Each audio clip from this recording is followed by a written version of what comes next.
I'm sitting at home, and a large part of the county where I lived has been evacuated because I live near the Jones fire in California that's happening right now. And I evacuated last night. I'm living in an advisory evacuation zone versus a mandatory or an order evacuation. This year or the year before? It must have been the year before. I lose track of time. We had fires, and my partner at the time, his house got evacuated. He came to my house at 2:30 in the morning, and then we were up talking about it. And then at 4 that morning, we got a call from the sheriff office, and I was evacuated from where I lived at the time. It's just a real predicament that we're in now with all the fires that are happening. 2008, I was pregnant. I moved up here from the Bay Area with my almost husband at that time and my pregnant belly to a community I didn't know. And my daughter was born September of 08, and it must have been July or August. I went down to the Bay Area to get some fresh air so I didn't have to breathe in that smoky air. A lot of years passed, and we didn't really have the fire situations. 2020 has been tough. COVID, I had surgery January 3rd. I had surgery May 12th. I'm about to have surgery August 21st. That's 3 surgeries in 8 months. Alluring to want to feel sorry for myself. I mean, I go back and forth between like, wow, I really am dealing with a lot. I mean, everybody kind of is in one way or another, but to add any kind of health condition on top of it, it's really a lot to deal with. So, but I go back and forth between feeling sorry for myself and then also feeling grateful. I mean, it could be so much worse. I'm sitting in a beautiful house. I'll show my house. I got my cat carrier ready to bolt out the door again. This is my house. I'm doing like a 360 because I really love my house, actually. I don't know if that really gave much of a view, but I have a nice house. I have food. I have a car. I have my daughter's healthy. Okay, the hat doesn't work. And I feel like I have a lot to be grateful for. So I go back and forth between feeling grateful and feeling like, wow, could this year just be over? But of course, there are moments where I can be grateful and be happy. Life is happening in moments, and there are many moments that still strike me as beautiful. But overall, I feel absolutely wrecked.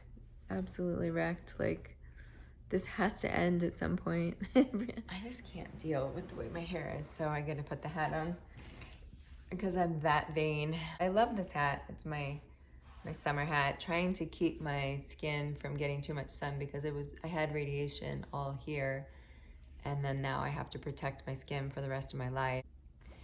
I was considering leaving because of the evacuation and going down to the Bay. Today's Tuesday. My surgery is on Friday. I go on Thursday to get a COVID test. My platelets last Wednesday,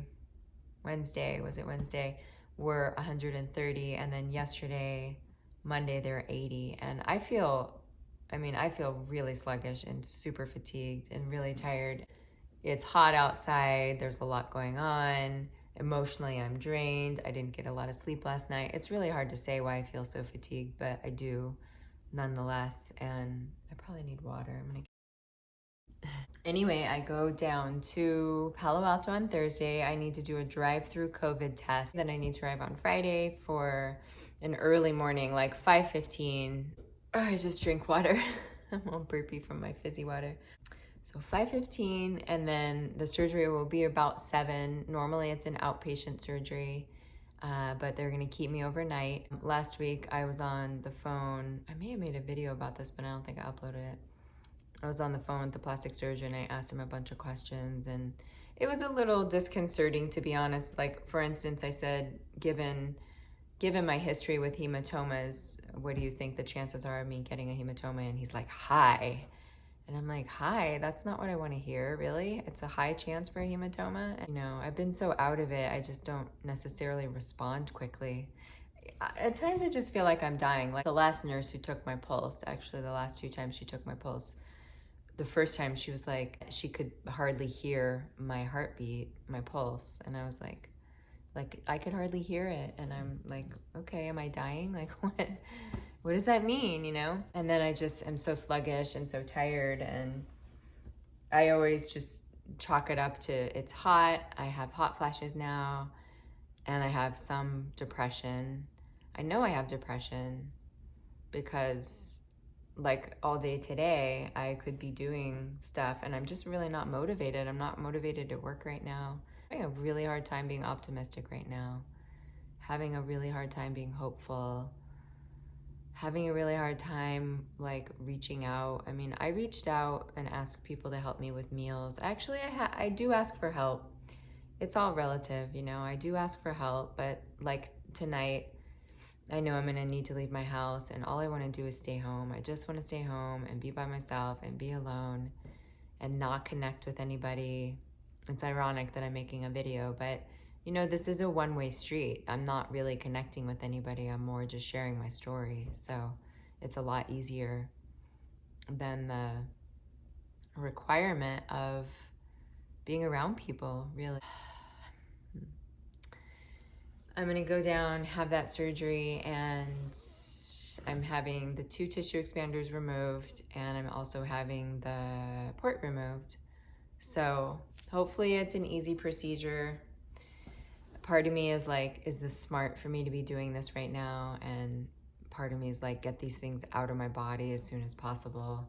Hopefully I have some symptoms reversed, especially the low platelet problem.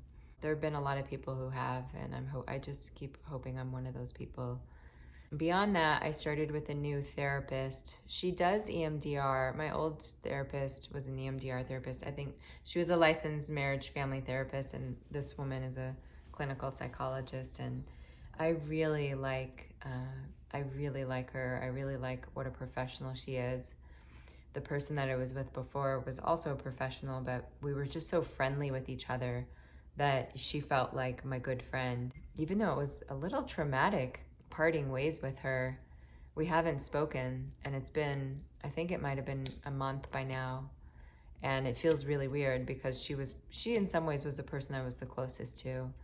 And then I had to stop going to her because of my insurance. And I started with this new therapist, and I really like her. She really listens, and she asks me questions, and she's piecing things together. And you know, she has a PhD in whatever clinical psychology, and clearly she's very studied and experienced, and she reflects back to me, like she had told me that she sees a lot of families, a lot of family dynamics, and it's really common that one of the ways that people give love is through money and through giving of money and giving of things, and not so much emotional connection or giving of their heart. Like, it kind of strikes me how rare it is for people to give things that are non-monetary, like listening, compassion, love, genuine care, like blood, sweat, and tears, like cleaning someone's house or washing their car. Like, why don't we do more acts of service for each other? And it's interesting that I notice a void of like real deep emotion and deep connection like that. And, you know, mostly people want to help out in other financial ways. I'm really grateful for the meals that people bring. To me, that is an example of somebody bringing something else. But really, am appreciating the therapist. I need it. There's ways where I feel like I got through my life just by virtue of being sort of young and healthy. Nothing really troubles young and healthy people for the most part. Young people don't really get sick. It's sort of like this upward curve that we're on. If we feel like we're activists, we want to take on the world. We have all these ideas. There's, you know, we're going to change the world. We're going to change the president. We're going to do all these things. And I think that as we get older, there's a way that we have kind of, we harden or calcify or slow down, and maybe all that stuff's appropriate, but I guess I'm just present to that. I think I was going to make a different point, but my brain is gone. So that's really one of my biggest fears. That's something that this therapist asked me. She was asking me like different things like, what am I excited about? What are my greatest fears? What are my greatest hopes? And my two biggest fears are the reoccurrence of cancer, of course. And a friend of mine just lost her daughter, and I can't remember what kind of cancer she had, but it was just like, God, on top of that, I don't even think I can read stuff like that anymore. I can't even handle any more suffering. I mean, it's not my own suffering. I mean, that has nothing to do with me. Of course, I personalize it because I've gone through cancer. I'm going through cancer. I don't know that it ever really ends. But, I hate losing my train of thought. My biggest fears. So one of them is reoccurrence of cancer, and I'll just say the second one before I lose my train of thought again, which is that I end up with dementia, or I end up with some sort. I spoke to the anesthesiologist and told them that I'm worried about cognitive impairment. I'm worried about losing my brain. And it's so fucking lame. I feel like they just come back with like, well, studies don't show anything. There are no studies supporting that for people under 65. And it's like, it just feels like the legal thing that somebody has to say. And it's so annoying because it's like, I'm not the only person who's under 65 that feels the cognitive impact of surgery and anesthesia and all of it. I mean, the thing is, there's nothing they can do or I can do. I can elect to not have surgery. I mean, it's really straight. It's a really clear situation. Like, do the surgery and have this impact, or be vulnerable to the certain impact again, or don't do the surgery and don't put myself in the position of that happening again. And, I mean, it's pretty cut and dry, really, but it's frustrating for me that they don't acknowledge that there is an impact. I mean, they're trying to keep a person alive. I have a lot of respect. It's like, God, I don't die. I get to be cut open. All kinds of things happen. I don't die, and I don't have a memory of it. It's pretty amazing, really, in terms of like the scientific marvels that we've accomplished. But at the same time, like, can they just say, like, we understand, yes, there is a detriment.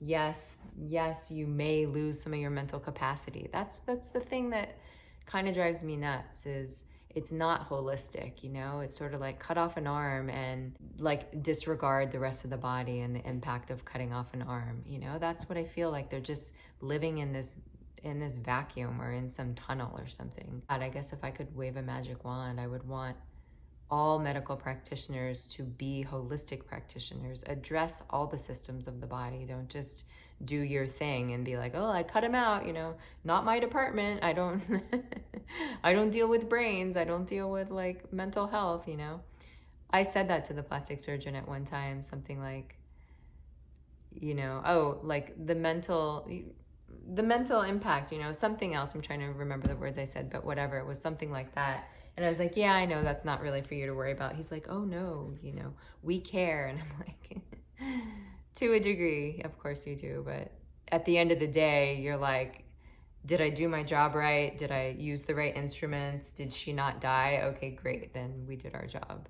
Being a little callous, and I guess I'm a little jaded because I've been through so much of it.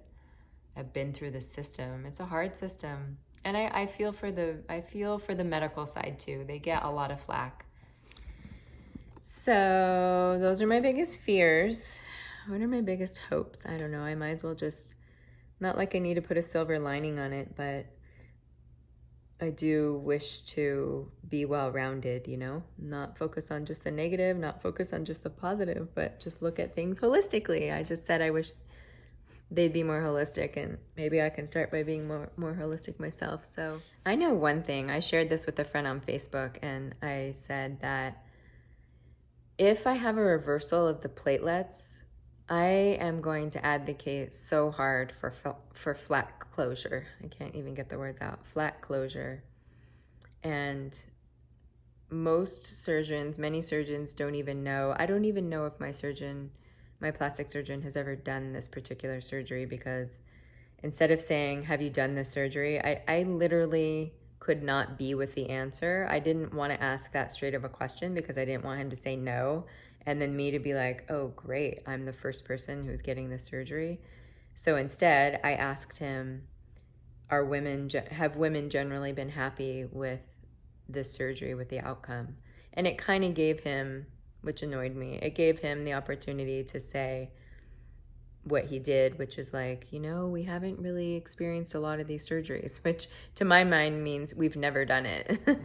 But honestly, I just couldn't deal with that answer, so I couldn't deal with asking the question. I will advocate for women, not saying that everybody needs to do it, because I do think there are some women out there who are like, breast implants are toxic, they create breast implant illness, nobody should do it. And it's the same thing that people say about alternative medicine, and they're like, Western medicine is toxic, they'll kill you. And I don't like that extremism of it. But what I do think is that there isn't a lot of conversation out there for women to know that choosing a flat closure is a perfectly fine option. I mean, ultimately, it might put plastic surgeons out of business. It never will. I don't think women choosing to have no breast and having that piece of their femininity taken away is ever going to be popular. But I can't remember the statistics. It's something like 40% of women don't do breast construction. Is that right? That can't even be right. Maybe that, yeah, I don't know. But it was a higher number than I would have imagined. So I guess that's what I'm saying is I feel hopeful. I feel like that's something I can get behind. That's something worth living for. I mean, besides all the reasons about my daughter and worth living for her accomplishments, but I would devote a significant part of my energy and life toward making sure women know that they have that choice. And I don't want anyone to go through what I went through. I mean, it's been miserable. And I'm assuming one day it's going to be behind me. I seriously hope, I really hope that one day I'll be able to say, wow, that was a lot. I made it through. And I feel like I have most of myself intact, There's part of me that thinks maybe I won't make it through. Maybe this is just as good as it gets. And I'm kind of subsisting and I'm sort of living out my last few years or something like that. I mean, I really don't know. But I worry about that. And I have that fear that what if I only have a year to live and I'm like scrubbing a floor and I don't know, what other stupid stuff do I do? Just stuff that doesn't matter. I mean, if I knew I had a year to live, I certainly wouldn't be scrubbing a floor. I'd still wash my laundry, and I don't think I'd party. I don't think I'd like throw some big party or try to like do tons of living in a year, but I'd probably write a book and finally get it out of me. I've been starting writing a book, but I think it'd be like, okay, I have to do this now. So I feel hopeful about writing a book, mostly having to do with the health journey. I think some of it'll just be autobiographical about my life and about my perspective and about my experience, because I love reading people's autobiographies. Doesn't matter who they were or if they were important or if they accomplished anything. I mean, I think every person is interesting in some way. And I feel I like sharing myself. I like digesting and analyzing my experience. I like putting myself out there in that way. At least I have. I mean, lately I feel like I've been such a recluse. Recluse? Yeah. Reckless, recluse, yeah. I don't know what I'm trying to say. That's just such a weird word. And I have been getting M-plate. I'm still getting the highest amount. I think I said my platelets were 130, now they're 80. I'm going to get a shot tomorrow. And then after I recover from the surgery, which I hope doesn't take me too long, I am shortly thereafter going to wean or titrate myself off of with of course the approval and companionship of the doctor. He's just like, okay, what do you want to do? Which I appreciate. And I'm like, you're the doctor. I don't know. What should I do? But the thing is that I am, I give him a hard time about stuff. So now he's just like, okay, what do you want to do? But I plan to keep losing my train of thought. I plan to titrate off the end plate and see if I could just get my body to fix itself over time. I mean, I don't know if it's working, to be honest. It could be other stuff that's working. Anyway, I'm just trying to get my body back in working order, and the sooner I can get all of the drugs, pharmaceuticals out of my body, to me, the sooner I think my body can heal itself. But maybe that's fantasy thinking. Maybe my body can't. Maybe I've damaged my immune system to such a degree that I need the help of conventional medicine. Maybe I'm just too arrogant to accept that, I don't know. It's possible. I think there's a lot of magical thinking out there. There's people who think they'll never get cancer because they're so healthy. And there's people who think that COVID is a joke and it's all fictitious and some plot to do whatever. And there's people who think their house isn't going to get burned in a fire. I mean, it's just, I know there's, what is that, cognitive dissonance or something? I don't know. But I do know that there's a lot of magical thinking out there. And I get caught in that at times, and we are all vulnerable to all of it. So I just remember that. So yeah, I guess that's that. This is probably super duper long. I'm gonna have to edit the shit out of this. But if you made it this far, thank you. Prayers on Friday, August 21st, 2020 at 7 a.m. are greatly appreciated. I'm praying to get through the surgery easily and to not have any hematomas, and to just have it all go smooth. And it's just upward for me from that point. So yeah, I appreciate any prayers anybody has to spare. Thank you.